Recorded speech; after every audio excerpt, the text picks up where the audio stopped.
Hi, it's Alex from One to Call here. I just wanted to make a quick video to talk about the UK government's new Secure by Default standard, and talk about the fact that it is self-certified and some of the reasons why that might not necessarily be a bad thing.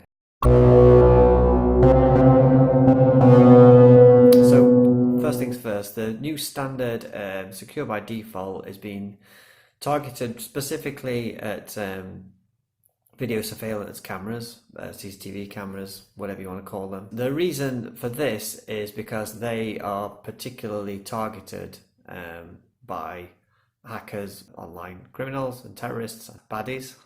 However, if you're a suspicious person like me, you'll have noticed when the standard first came out that it is being self-certified, which means that the manufacturers themselves are certifying themselves as meeting the standard. I think one of the main reasons that they've decided for it to be self-certified is for it to be quick. Even if the government wanted to have a load of bods in a lab testing all these, it would take ages, and we know anything to do with government and administration takes ages. If you want it to be quick, it seems like this maybe is the quickest way to do it.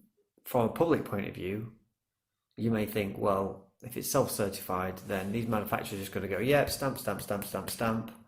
These cameras are fine, but they're not going to be, and just throw them out into the public, and it's going to be twice as bad because people think they're secure, but they're not.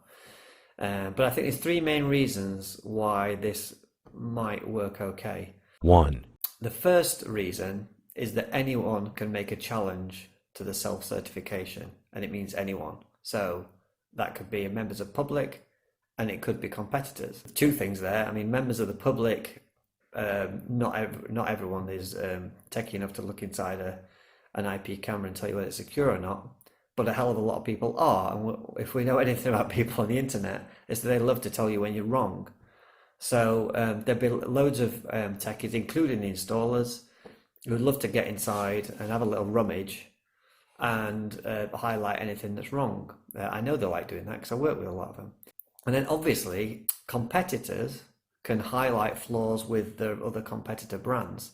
They're obviously going to do that. And I think it may well be that some of these bigger names like Honeywell and Bosch and Hikvision will be getting their competitor cameras in to check that they're meeting the standard, to try and steal a march on them if they're not. two, Number two, if anyone challenges your Secure by Default standard, then it's sent for testing. Even if it's challenged, it gets tested, it may well come back and they say you meet the standard, great. But at least that there's one step further down the line of not having everything tested. three, And the third point, and this is again quite a strong element of the standard, if you submitted a product that is found to fail the standard, it's not just that one product that gets withdrawn. All your products get withdrawn.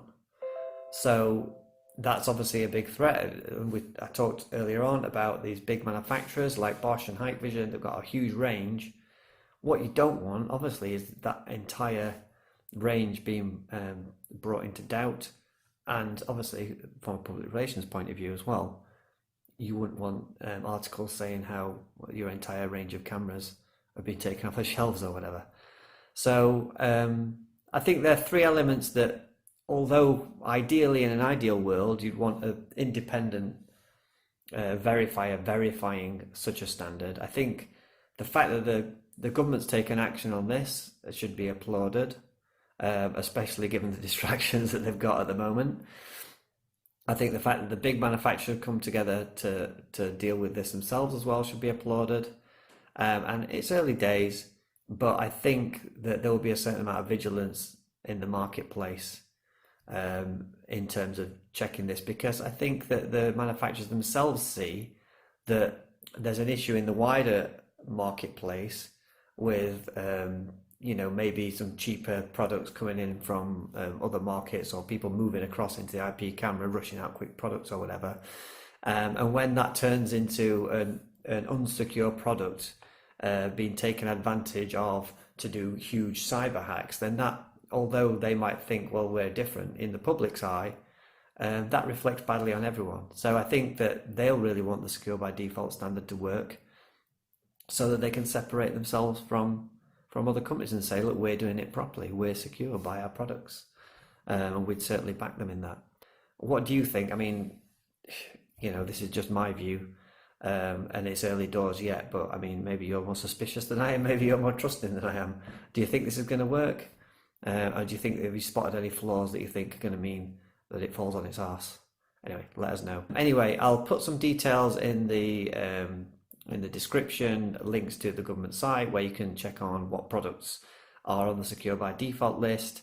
I hope you enjoy this. Give me your comments, like, subscribe, etc. Thank you. Bye.